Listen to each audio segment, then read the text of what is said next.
He was the king of narco-political law enforcement corruption in Mexico. Carrillo was famous for the idea that if a load's lost, you kill everyone connected with it.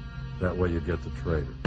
He said that someone had to get their hands dirty for the sake of Mexico. And if that meant moving drugs, well, let's move them.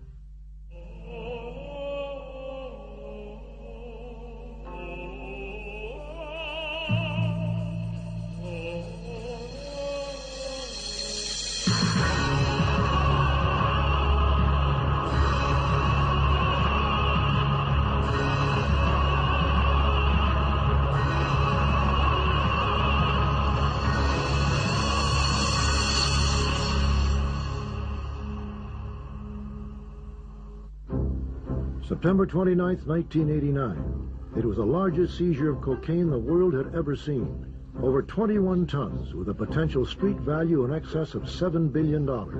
Discovered in a warehouse in Sylmar, California.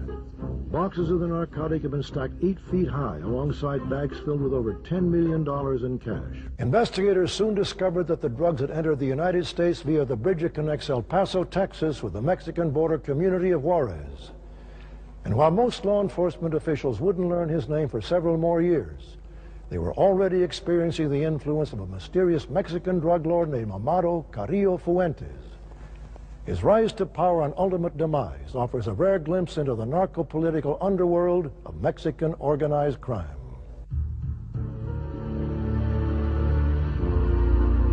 He says, I want to tell you a name. I go, okay. He says, Amado Carrillo Fuentes. And he said, I want to tell you one other thing. Never say that name out loud. He was the king of narco-political law enforcement corruption in Mexico. There was a time when Amado was moving drugs in old commercial airliners, moving it by the ton. You know, 10 tons of coke, pure Colombian coke, in a passenger airline. That's how he got his nickname, El Señor de los Cielos, Lord of the Skies.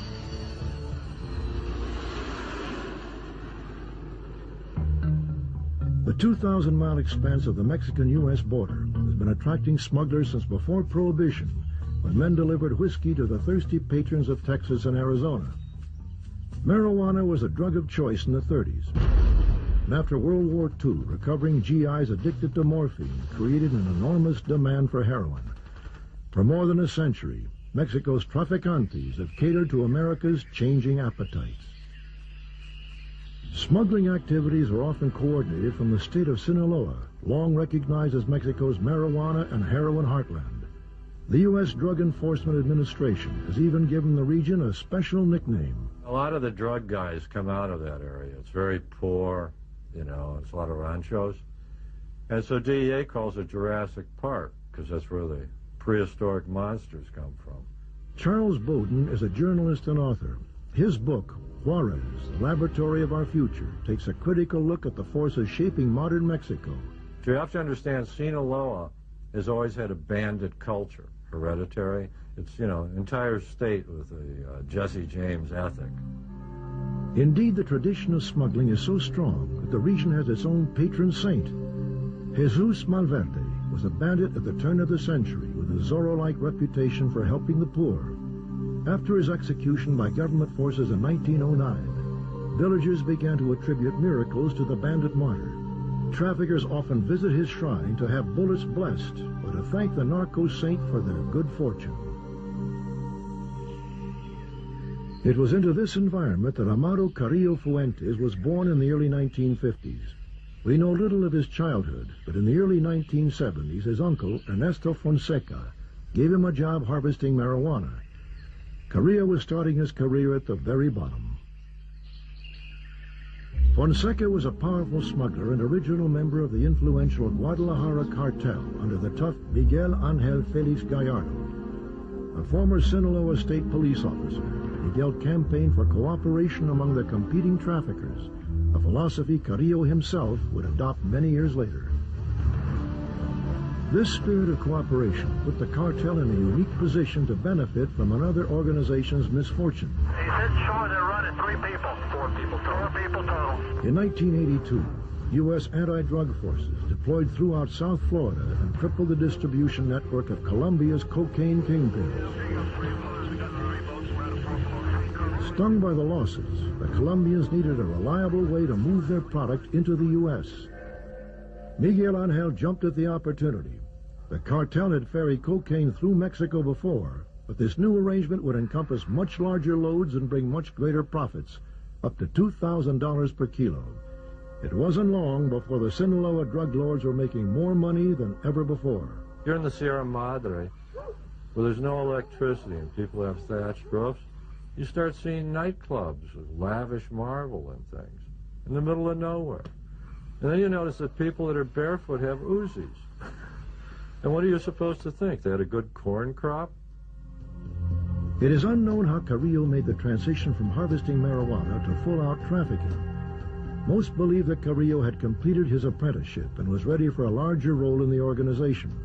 That larger role may well have included a 5-year stint as a member of Mexico's secret police, the DFS. DFS stands for the Directorate of Federal Security, and it was the secret police agency of Gobernacion, which is the Interior Government Ministry of Mexico.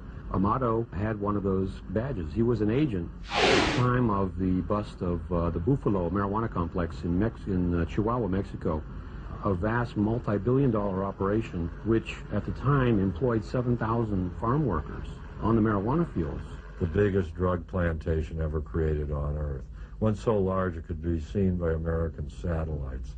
The drug complex was exposed by DEA agent Enrique Camarena, who was kidnapped, tortured, and murdered by leaders of the Guadalajara cartel, Carrillo's uncle among them. In the investigations that came out later, it turned out that the DFS was deeply involved in the protection of this operation, along with the MFJP, the Mexican Federal Police, and the Mexican Army. The cowardly murder of Enrique Quique Camarena, special agent with the Drug Enforcement Administration, was carried out by the Mexican government in conjunction, in cooperation, in partnership with the godfathers of the drug trade. Phil Jordan retired from the DEA after 30 years of service, including 10 years as special agent in charge of the Dallas office and 1 year as head of EPIC, DEA's El Paso Intelligence Center, the largest database of drug trafficking information in the world. He and Camarena were good friends. To this day, Mexico has never apologized for having captured and delivered Quique Camarena to the traffickers. Because of the international pressures that resulted, mainly from the United States, the DFS dismissed 400 of its agents.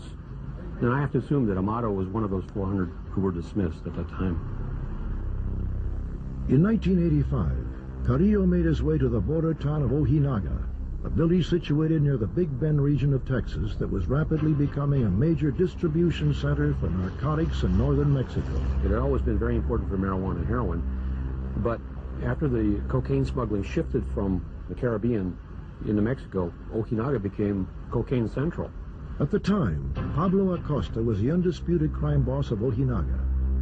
Having smuggled heroin and marijuana in the region for close to 15 years, he had finally taken control of the region, or plaza, 3 years previous. In a process known as piggybacking, the Guadalajara cartel had added cocaine to Acosta's well-respected operations. Pablo's strength was that he had the protection soda for that whole region, and so the cocaine coming in was secure. Nobody had to worry about it. If it was in Pablo's hands, it was safe. Proof that Carrillo was in Ojinaga came in 1985, when U.S. Customs agent detained him for carrying an automatic rifle into Mexico. This was Carrillo's first and only run-in with U.S. law enforcement, and it produced the oldest known photographs of the man who would become Mexico's most powerful drug lord. Carrillo spoke freely with the customs officials, giving them a great deal of personal information. And even though U.S. intelligence had already identified Carrillo as a powerful trafficker, they did not know how the Sinaloan fit into Pablo Acosta's organization. They seemed at least to have had a good friendship.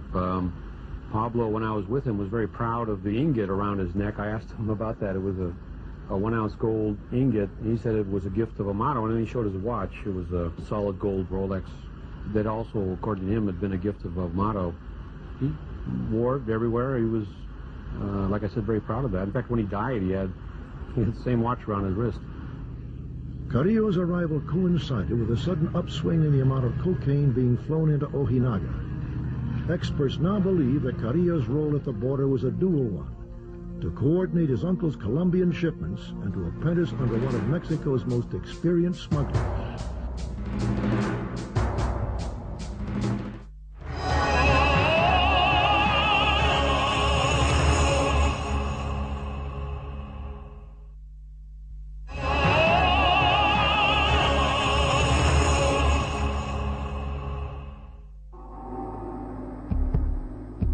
Pablo Acosta was an expert at getting drugs across. He knew how to do it, and he taught Amado everything he knew.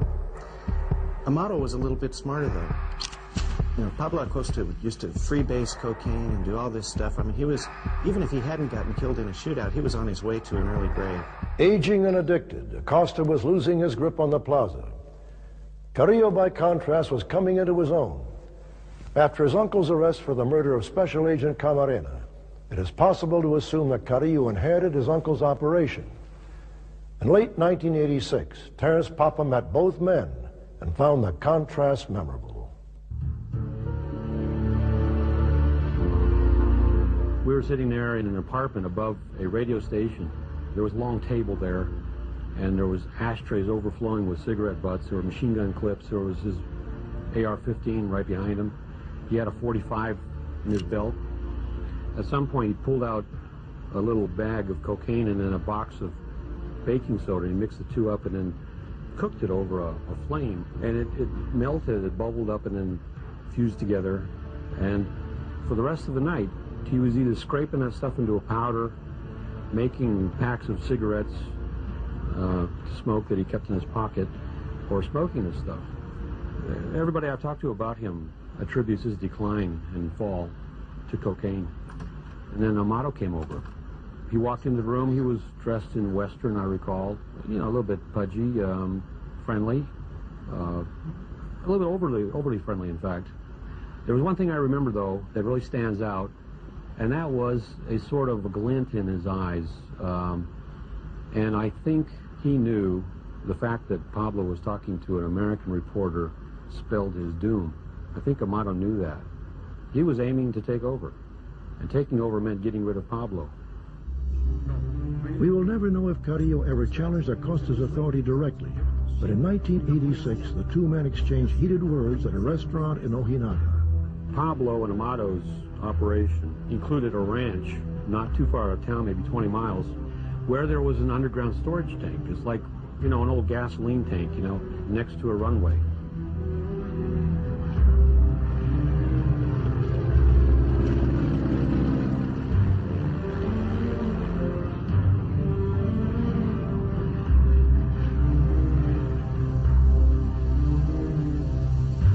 They'd fly in turboprops of cocaine, 1,800-pound loads, and then offload it and bury it in a tank.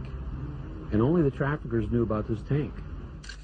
Somehow or other, the DEA found out about this tank. Somehow or other, Amado found out that the DEA knew about it. Now, independently of Pablo, Amado had 6 people rounded up who had knowledge of that underground tank. And he had each one of them tortured to death, find out if there was a leak or if they knew anything about a leak. None of them did, but they were all dead. Acosta confronted Carrillo, asking him what he had accomplished by killing 6 innocent men. Carrillo replied, coolly, Eliminas a todos, eliminas tu problema. it is better for 6 innocent men to die than for one guilty man to go unpunished. I think Amado learned some lessons from Pablo. He didn't learn the crack cocaine lesson very well because he appeared to do that for the rest of his career. But he did learn that the high profile had some real strong drawbacks. During his interview with Terrence Papa, Pablo had revealed part of the protection scheme unique to Mexico's organized crime groups, that in order to control the plaza, he had to make regular payments to both the Army and the Mexican Federal Police. As soon as the interview was published, the order came from Mexico City to arrest Pablo Acosta. For the next 5 months, they chased him all over Mexico. He ended up hiding out in a river village on the Rio Grande, and he was trapped in an adobe hut for about an hour. They had a hellacious gun battle, and he was killed. He refused to give up. When Acosta went on the lam, Carrillo disappeared. Some believe he was involved in Acosta's death. I can't speak for the DEA. I can speak for the intelligence that was known, and the intelligence was that Amado Carrillo Fuentes paid the Mexican federal police $1 million to have Pablo Acosta killed. Never have a high profile. Don't talk to reporters. Don't let anyone know your name. Kill people that publicize your name. Because that's what killed Acosta. He became too well known, thereby becoming an embarrassment to the Mexican government that employed him, which they did. The police and the government in Mexico get a cut of everything, including crime. So if you want to be a criminal, the head criminal, you have to establish that you're in charge of the plaza, that you represent the criminal element. Then you can go to the comandante and cut a deal. And the comandante will tell you, you can do anything you want, but if it gets to be trouble, I'm going to kill you, arrest you, jail you. But if that doesn't happen, you just give me my bite, and you can do business. That was the way the plaza system functioned. Over time, it was natural for individual plazas to band together into larger alliances. Carrillo's original mentor, Miguel Angel Felix Gallardo, expanded his operations north of the border, forming the Tijuana cartel. Juan Garcia Abrego consolidated coastal smuggling with prohibition routes across the mountains to create the Gulf cartel. The Juarez cartel was under the control of Rafael Aguilar Gallardo, a former commander of the DFS, Carrillo's alma mater. It is from Juarez that Carrillo resumed his air shipments from Colombia, mere days after Pablo Acosta's funeral. Aguilar's former role as a federal secret policeman gave him unique access to the workings of traffickers throughout the region, information he most likely turned to his advantage in growing his cartel's influence. It is believed that Aguilar had an existing cocaine deal with Colombia's Cali cartel before Carrillo came to Juarez. Carrillo's connection to the Median traffickers was a welcome addition to the business. Then in August of 1989, Carrillo was arrested in Guadalajara, charged with trafficking for the Colombians. The military confiscated 6 of his aircraft, 4 of them jets. He was released a few months later. He was arrested, though. A photograph was taken of him that was distinctly different from the photograph taken of him in Ojinaga when he applied for a border crossing card. The only way that I could think of for a person to radically alter his appearance like that is through plastic surgery. Carrillo was in prison when authorities discovered the 21 tons of cocaine in Silmar, California.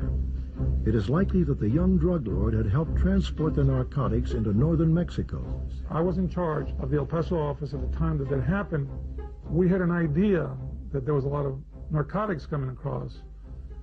We did not know the tonnage, which came all through the El Paso corridor. It was all through the Amado Carrillo Fuentes' organization.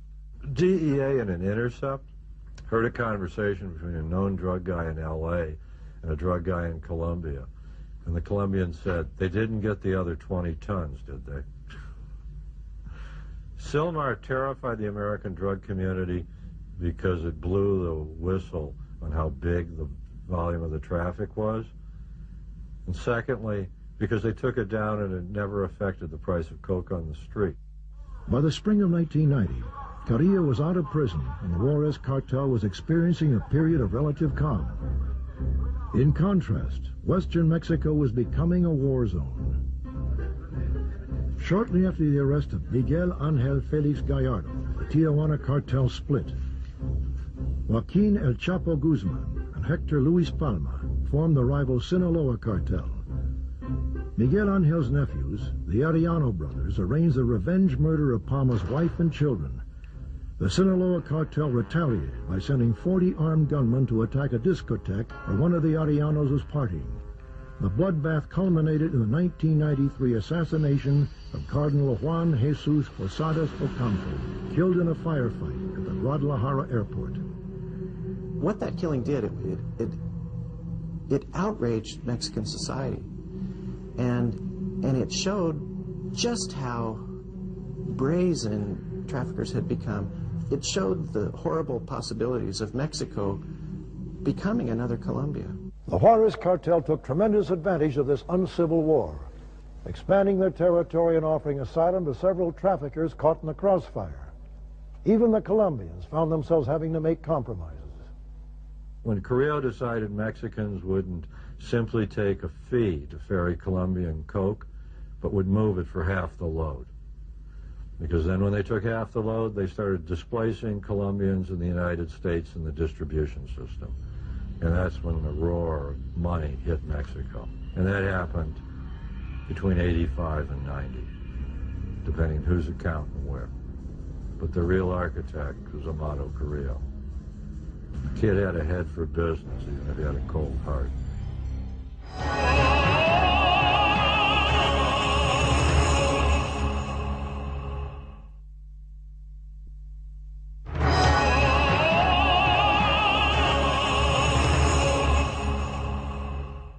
The day he was murdered, his bodyguard driver didn't show up for work. A week later, that same bodyguard driver was in Juarez working for Amado Carrillo. Therefore, it looks like Amado was behind killing Aguilar, and that's when Amado Carrillo took over the plaza. What you have to understand is Juarez is not just another city. If you sit down and you open up a map of the United States, Juarez connects with major transportation arteries, railroad and interstate highways, in the soft underbelly of the Republic. It is the best location on land for a launching pad for drugs into North America, and is the most valuable thing to own. And Carrillo then owned it. Carrillo streamlined the operation almost immediately, bringing the loose-knit cartel into the modern corporate era. He used cargo planes and passenger jets to transport 10 to 15 tons of cocaine at a time. His pilots filed flight plans that blended the contraband into legitimate commercial air traffic. If the flights were detected at all, Mexico's anti-drug aircraft would be left breathing jet fumes. It wasn't long before Carrillo was given his most famous alias, Lord of the Skies. Carrillo's growing legend made it impossible for him to remain hidden. In November of 1993, he survived the only serious attempt ever known to have been made on his life. Amado Carrillo and his wife and children were eating in the evening at a fish joint, nice one. Suddenly a bunch of guys stormed in, started shooting.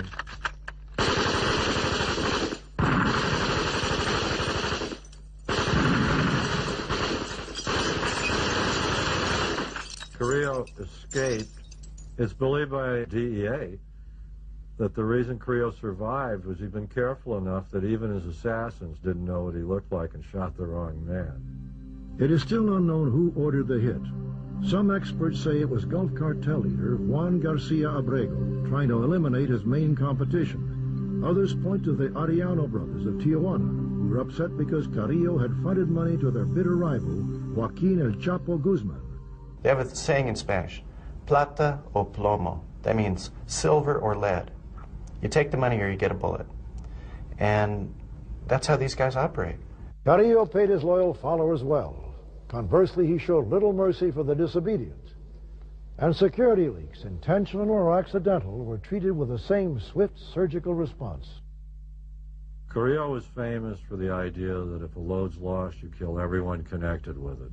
That way you get the traitor. And he did it.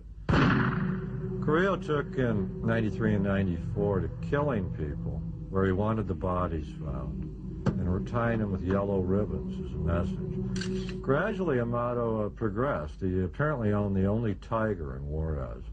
There's a history among drug guys of liking to own big predators. In 96, the tiger escaped, actually, and ran around in the streets there. Was captured and sent to Ciudad Chihuahua, the capital, to be placed in that zoo. About that time, drug killings started appearing where the people would be dead, executed, hands tied, shot through the head, but would be delicately draped with these cheap tapestries with tigers on them. If you're found in this fashion, it's to send a message. It's a form of policing. And it was rigorous, and Carrillo was very good at it. Under Carrillo's reign, Juarez was a city under siege, choking on the violence of its ruler. In contrast, the drug lord's hometown of Guamuchilito benefited from the drug lord's largesse. He was very good with all of the people. What did he do here, for example? The main thing he did was build the church. The locals there love him. For people who live in that area, poor farmers, he's money, he's wealth, and he's a father figure. In late December of 1994, the value of Mexico's currency on the open market plummeted. Like most drug traffickers, Carrillo kept his fortune in U.S. dollars and soon found himself 30% richer. In 1995, however, events conspired to make Carrillo's empire even more profitable. Colombian police arrested the Rodriguez Orejuela brothers, Carrillo's primary contacts in the Cali cartel. With the Median cartel in similar disarray, Carrillo arranged for the direct purchase of cocaine from farmers in Bolivia and Peru. What Carrillo really did was become almost the single broker for cocaine. And he held 2 meetings with the other capos, heads of cartels, and here's the offer he made. I'll broker the cocaine and we don't fight over territory. And you just come to me, I'll sell it to you wholesale, I won't try and hog it, and then we just all have our little thing as far as distribution in the United States, and we live at peace. Because Mamado Carrillo was smart enough to know that war is expensive and peace isn't. The Colombians recognized the threat for what it was. Carrillo had both the resources and power to significantly cut them out of the United States market, a market that consumes an estimated 400 tons of cocaine every year. In the end, the Colombians relinquished part of their distribution network in New York City to the Mexican drug lord. There was a point in the mid-90s in which Amado could traffic cocaine all along the entire nearly 2,000-mile-long border. He could even go through Tijuana up into San Diego and Los Angeles, even though some of his bitter rivals are there, the Arellano Felix gang, notorious for violence. But Amado was always a peacemaker. He believed, you know, as Miguel Angel Felix Gallardo taught him, that it's much better to work with your brother trafficker and make money than to kill him. If you got to kill him, you got to kill him. But work together and you can just make a mint. And that's what he did for many years. He created a monster, I think. Before that, Mexico had always had 4, 5, 6, 7, 10 cartels, who the hell knows. And essentially the government could always stay on top by playing one against the other. He consolidated and became as big as the government. At every turn, DEA and other agencies were stymied by a lack of support from their Mexican counterparts.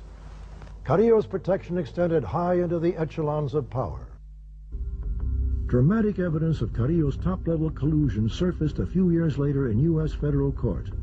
Raul Macias, formerly of the Mexican Federal Judicial Police, testified that the local highway patrol had intercepted one of Carrillo's infamous air shipments in the northern state of Zacatecas. A huge full-body jet put down on a dirt runway. It was like a 727 or 707. No seats, full of cocaine. Typical Carrillo operation. He had a fleet of them. Macias testified that when he and the other federales arrived on the scene, his commanding officer ordered the highway patrolman to stand down. Somos federales, vamos a tomar control de la situación. Macias then helped load the contraband onto waiting trucks. Macias also testified that inside police headquarters he was ordered to replace the cocaine with wood and other combustibles. The cocaine, meanwhile, was loaded onto a large truck, presumably for delivery to one of Carrillo's underlings. The wood was then burned, masquerading as cocaine in a public ceremony of destruction. This exemplifies the type of operations that Amado Carrillo Fuentes had. I can guarantee you that none of the 10 tons were destroyed, okay? Eventually, they found themselves back into the American market. Everything we shared with the Mexican government through the drug czar would immediately be reported to Amado Carrillo Fuentes. In the spring of '96, somebody in DEA shared informants with somebody in the Mexican war on drugs. And for 3 months after that, bodies littered the streets of Juarez. They were instantly translated, you know, the names given to the cartel. U.S. Customs agents intercept close to 1 million pounds of narcotics every year. The agency has had great success with its domestic air interdiction program, which monitors air traffic across the nation. When Customs identifies an illegal airborne shipment, agents go on the offensive, tracking and chasing suspects until they are forced to land.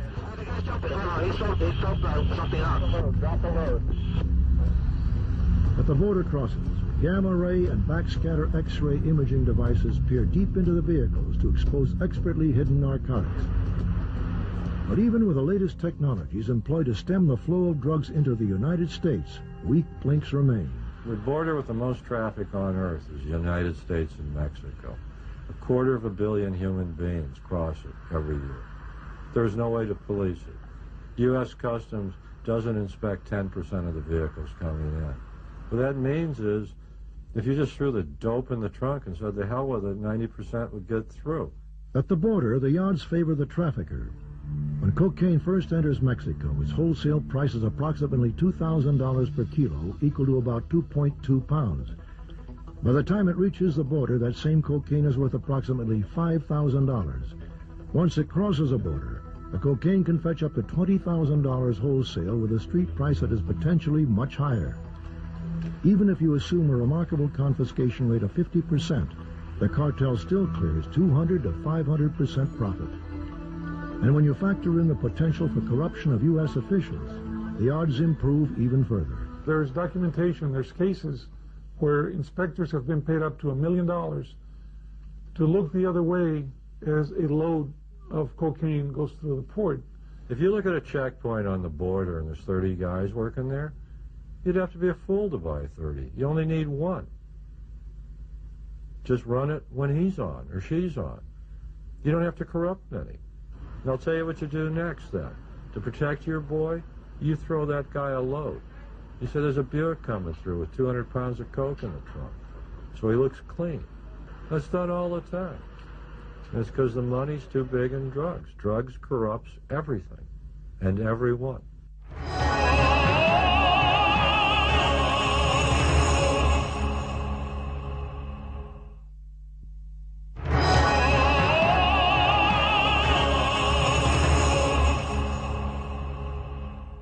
The Juarez cartel had only one consistent vulnerability, his cash flow.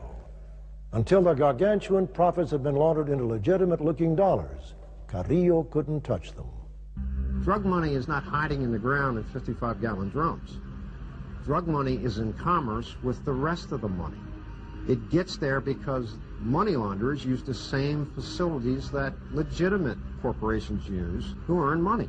The laundering process was surprisingly simple. By secret arrangement between trafficker and banker, cash generated from drug sales in the U.S. was smuggled back into Mexico and deposited in any one of several Mexican banks. The bank would then issue the trafficker or his representative bank drafts in U.S. dollars drawn on the Mexican bank's accounts at major U.S. banks. The cash itself would then make its way back across the border by armored car and be deposited in the U.S.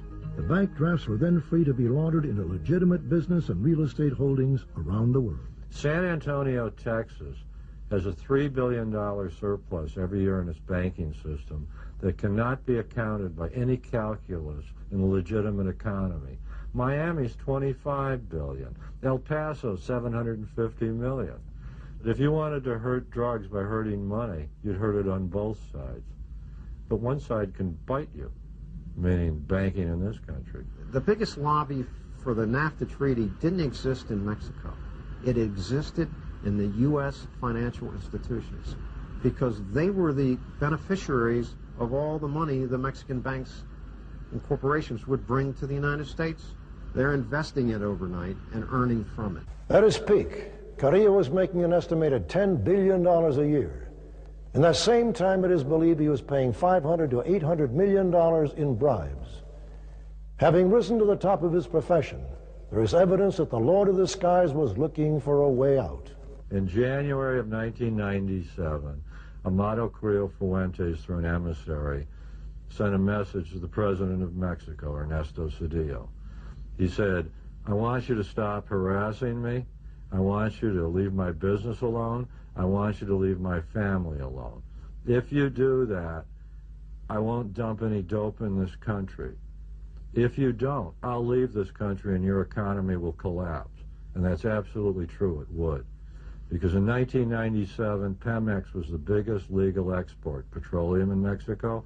It earned $7 to $8 billion a year. And in 1997, that same year, cocaine, marijuana, heroin was earning Mexico $30 to $32 billion. The ultimatum may have been in response to the January 6th raid on his family's compound in Sinaloa. Carrillo's sister was getting married, and he had flown home for the occasion.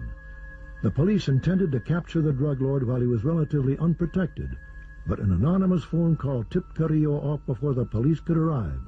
Given how much money he was said to be paying the government for protection, it is likely Carrillo viewed the raid as an insult. Amado, according to his lawyer and others, was a real nationalist. He said that someone had to get their hands dirty for the sake of Mexico, and if that meant moving drugs, well, let's move them. If it helps the economy, if it helps Mexico. This wedding video is some of the only known footage of Amado Carrillo Fuentes. I mean, he looks like hell. He looks like a CEO who spent 3 weeks on a corporate merger and hasn't slept and has been living off either whiskey or cocaine. And you can tell he's a man under pressure, that it's getting to him. It's like watching Scarface, the last reel. In February of '97, Carrillo's empire began to shatter. General Jesus Gutierrez Rebollo, recently appointed Mexico's newest anti-drug czar, was discovered to be living in a luxury apartment paid for by Carrillo. It was a scandal, a huge scandal. You know, to have the head of your anti-drug agency to be on the payroll of the country's biggest drug trafficker. It's kind of like having somebody working at Los Alamos and giving all of our nuclear secrets to the Chinese. The general's arrest came a mere 2 weeks after having been in Washington, D.C. to meet with U.S. drug czar Barry McCaffrey and discuss confidential counter-narcotics operations. To the press, McCaffrey even expressed his belief that the general was an officer of highest integrity. After he was appointed, General Gutierrez Rebollo had a meeting with reporters. He said, you know, the problem isn't these big drug cartels in Mexico. You gotta be real concerned about these little cartels, the cartelitos. They're the ones that are really much more important than the big guys, because if you add them all up, they're bigger. He was telegraphing his message. He was saying, I'm not going after Amado.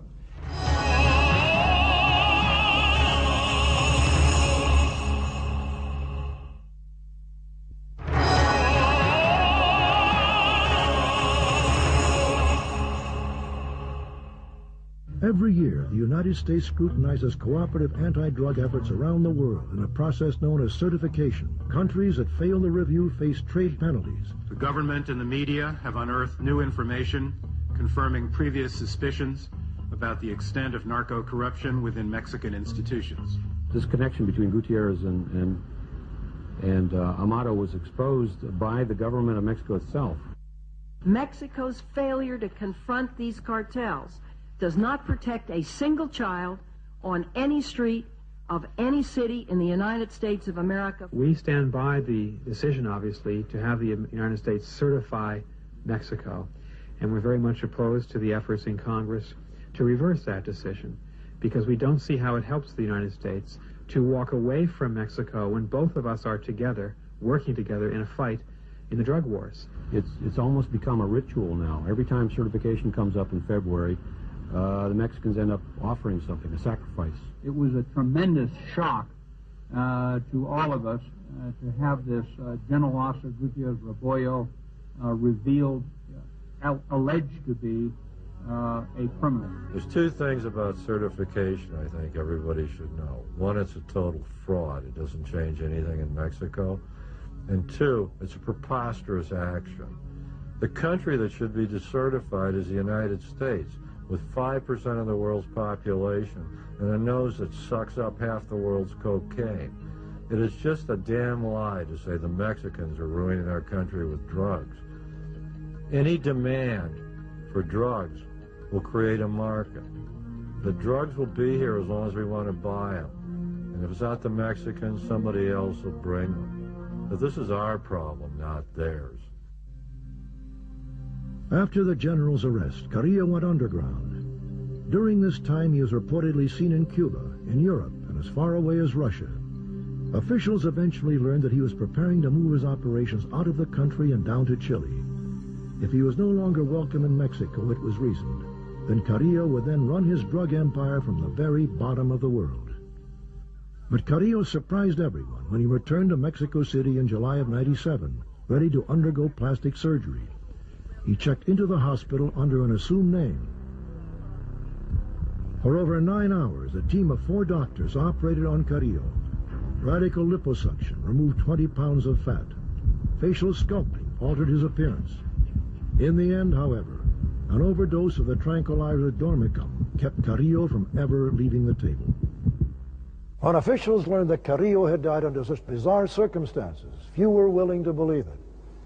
After all, it wouldn't have been the first time a fugitive had faked his own death by leaving an unrecognizable corpse.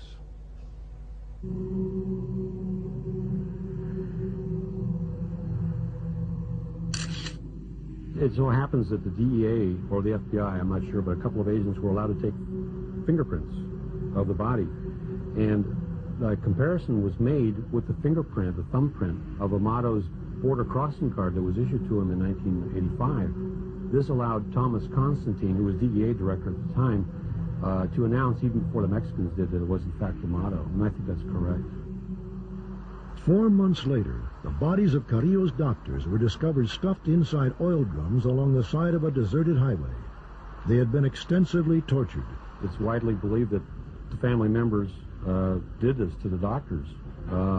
That's very likely. The family wanted to find out why Amato died, and so they tortured people to death to try to find out what the truth is. Through sources, know of a person who saw the body the night he died and said the sutures weren't even stitched. Well, plastic surgeons close the sutures. You're paying to not have scars. That's the whole idea, to change your appearance, which would suggest somebody deliberately killed him by injection. The question there is, who injected the chemical? Did the government kill him? Members of his own cartel, another cartel, American law enforcement, or the CIA? Mexican authorities are convinced it was murder, but they haven't offered any evidence. My theory is that he really did die under plastic surgery. He had been using crack cocaine for at least 10 years. That has a tendency to degenerate your organs, your heart, your liver. What the truth is, probably the Carrillo family, they're the only ones who will ever know.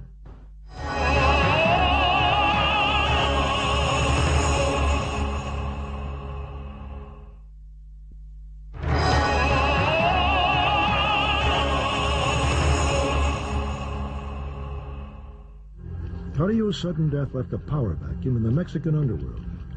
Within the Juarez cartel itself, no clear replacement for Carrillo has yet emerged.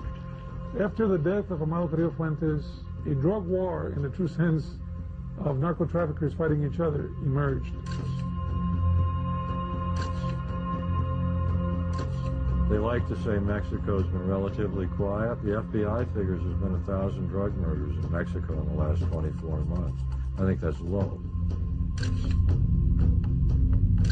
One of the emerging figures is a guy by the name of Juan Jose Esparragosa Moreno. His nickname is El Azul, blue, that means. He got that because his skin is so dark it resembles the blue-black sheen of a polished gun barrel. El Azul is one of the last old-time traffickers who really believes in peace and unity. And according to the FBI and DEA, he's back and he's big in the Juarez cartel. Frankly, I think when the new Amado arrives, we'll never know his name because he doesn't want to become dead like Amado. It has been said that if Amado Carrillo Fuentes had been offered the presidency of Mexico, he would have considered it a demotion. And whether powerful drug lords hold sway over the Mexican government, or the Mexican government holds sway over the drug lords, in the end, the citizens of Mexico are left with the same familiar question: plata o plomo, silver or lead? Will they turn a blind eye to the corruption and complicity, or will they fight the Amado Carrillo Fuenteses of the world? We have in the past won major battles, but we're still a long ways from winning the war. Amado Carrillo died in July of 1997. I haven't run into a single American who says I can't find any coke and I can't afford it. Heroin's so damn cheap now people won't inject it. They just snort it. No, his death meant nothing. It was like the death of the head of General Motors. The Chevys just keep rolling off the line. That you have to give the devil his due. He built something durable. In Mexico, if you ask people about Amado Carrillo, ordinary Joe Sixpack on the street is going to say, well, he's still alive. You know, there's such belief in his myth, his power, his legend, that some Mexicans think he couldn't be dead. He's the Lord of the Skies. He can't die.